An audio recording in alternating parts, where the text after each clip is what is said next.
किसने कहा बाबा जी मरकर चले गए? कलयुग में सतयुग कौन लाएगा? तो विश्व गुरु कौन बनाएगा? बाबा जय गुरुदेव जी महाराज का वचन कौन पूरा करेगा? किसके पास है पूरा करने की पावर? इस वीडियो में जानेंगे पूरे प्रमाण के साथ। वीडियो को अंत तक देखने का प्रयास करें। हम आए वहीं देश से जहां तुम्हारो धाम, तुम सबको घर पहुंचावना एक हमारो काम। भल चाहो तो चेतो आए लगा दी नाव, बहुरी बहुरी पछतावोगे फेरी ना ऐसो दाव। भवसागर भरमो नहीं यह परताप हमार, निश्चय करके मान लो तो तुरंत उतारूं पार। आज का वीडियो सभी 45 करोड़ गुरु प्रेमियों के दिल दिमाग में घूम रहे प्रश्न का बात मैं करूंगा। लेकिन जो लोग कहते हैं बाबा जय गुरुदेव जी महाराज मरकर चले गए, उन लोगों से मेरी हाथ जोड़कर प्रार्थना है कि आप लोग इस प्रश्न का जवाब दें। परम संत बाबा जय गुरुदेव जी महाराज सभी 45 करोड़ गुरु प्रेमियों से क्या क्या वादा किए, आज का वीडियो में जानेंगे पूरे प्रमाण के साथ। वीडियो को अंत तक देखने का प्रयास करें इस तरह और शेयर करें, सभी गुरु प्रेमियों के पास पहुंचा दें। तो चलिए वीडियो को स्टार्ट करते हैं बिना देरी के। बच्चा, मैं अजर अमर देश से आया हूँ। जब तक इन जीवात्माओं को अजर अमर देश नहीं पहुंचा लूंगा, मैं चैन से बैठने वाला नहीं हूँ। जब तक मेरा एक भी जीव यहाँ पर रहेगा, मैं बराबर मौजूद रहूंगा। जब मेरे जगह सारे जीव चले जाएंगे, तब मैं पीछे से जाऊंगा। बच्चा, शंका मत करना, मैं रामकृष्ण की तरह से बीच के लोक से नहीं आया हूँ जो तुम सबको बीच के लोक में छोड़कर चला जाऊंगा। ना मैं ब्रह्मा के ब्रह्मलोक से आया हूँ, ना मैं विष्णु के विष्णु लोक से आया हूँ, न शिव जी के शिव लोक से आया हूँ, न राम के साकेत लोक, न कृष्ण के गोलोक, और ना ही देवी देवताओं के देवलोक से आया हूँ। मैं आया हूँ सच खंड अनामी धाम प्रभु धाम से, जहाँ की सारी सुरतें रूहें जीवात्माएं जो आज यह मृत्युलोक मंडल में मनुष्य शरीर में बैठी हैं, मैं इनके वास्ते इनको घर पहुंचाने के लिए आया हूँ। मैंने 45 करोड़ जीवों को नामदान दिया है। जब तक इन सभी जीवात्माओं को इनके घर नहीं पहुंचा लूंगा, तब तक मैं यह मानव शरीर छोड़ने वाला नहीं हूं।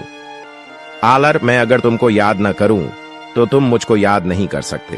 पहले मैं याद करता हूं, तब तुम मुझे याद करते हो। संत किसी से डरते नहीं और उनके मुरीदों को भी किसी से डरना नहीं चाहिए। गुरु हर वक्त मददगार हैं। आज जब तुम मेरे नाम की मस्ती में चले जा रहे होते हो, तो तुम्हारे पैर के नीचे अगर कांटा आ जाता है तो मैं वहां अपना हाथ लगा देता हूं। आज कितने युग सदियां बीत गई समझाते समझाते, कबीर बनकर, नानक बनकर, दादू बनकर, दरिया बनकर, गोस्वामी बनकर, और आज भी तुम्हें समझा रहा हूं। अब तो समझ लो, ना आप मुझे छोड़ेंगे और ना मैं आपको छोड़ूंगा। अगर आप छोड़ भी देंगे तो मैं आपके पीछे पीछे चलूंगा तब तक जब तक आपको घर नहीं पहुंचा देता। तुमसे अधिक जल्दी हमको है। तुम्हारे बनने में देर हो रही है, मुझे उठाने में देर नहीं है। तुम आज बन जाओ, आज ही उठा लिए जाओगे। जब तुम ही देर कर रहे हो तो हम क्या करें? पराई स्त्री और पराये धन से बचो। इनसे बचे रहोगे तो अगर काल भी झकोला मारेगा तो मैं देख लूंगा। वे ज्वलंत सवाल है जो सत्संगियों के मन मस्तिष्क में आकाशीय बिजली की तरह कौंध रहे हैं, जिनके जवाब किसी के पास नहीं। नंबर 1, जब बाबा जी को जीवित अवस्था में मथुरा आश्रम ले गए और ताले में बंद करके रखा, क्या जब कभी इंसान शरीर छोड़ देता है तो क्या मिट्टी या लाश को बंद कमरे में ताला लगाकर रखा जाता है? नंबर 2, सदियों से चली आ रही परंपरा कि जो परिवार में शादी नहीं करता है उसका अग्नि संस्कार नहीं किया जाता बल्कि समाधि दिया जाता है। फिर बाबा जी तो अखंड ब्रह्मचारी थे, तब अग्नि संस्कार क्यों?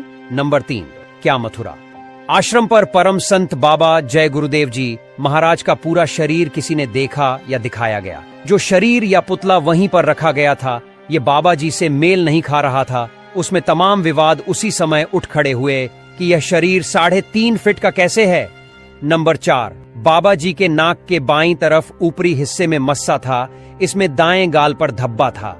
इस पर वही आश्रम पर जबरदस्त तरीके से आवाजें सुनाई पड़ रही थीं और आक्रोश व्याप्त था, जिसे प्रशासन के सहयोग से जबरदस्त तरीके से दबा दिया गया। ऐसा क्यों?